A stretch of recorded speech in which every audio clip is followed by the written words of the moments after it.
Al-Imam Ibn al-Qayyim rahimahullah ta'ala na maneno anasema mimi nashangaa kuna watu laingia 10 la mwanzo la mwezi wa Dhulhijja wameghafilika kama vile hawajui, lakini ukiona kwenye 10 la mwisho la mwezi wa Ramadhani wako mbio wanakimbilia namna hii kwa sababu kuna Lailatul Qadr.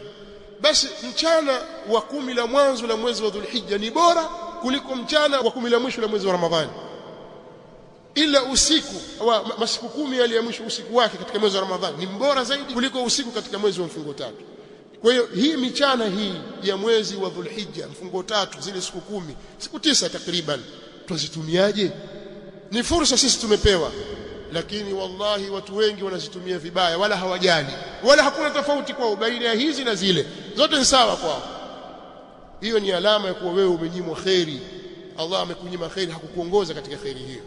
Kwa hiyo utakiwa ujitathmini. Fursa tunazopewa katika umri ni fursa ambazo la tuawad, hasiwezi kufidiwa, na wala fursa hizo hazirudi. Kama zilishapita ishapita. Ulipita ukiwa na umri wa miaka 15 ndio ishapita hiyo, hairudi tena nyuma. Miaka 18 20 ilipita, ndio basi tena tunakwenda mbele. Sasa tuangalie hiyo 55 60 na 70 ulikuwa nayo, hairudi tena nyuma, hiyo ndio fursa imepita.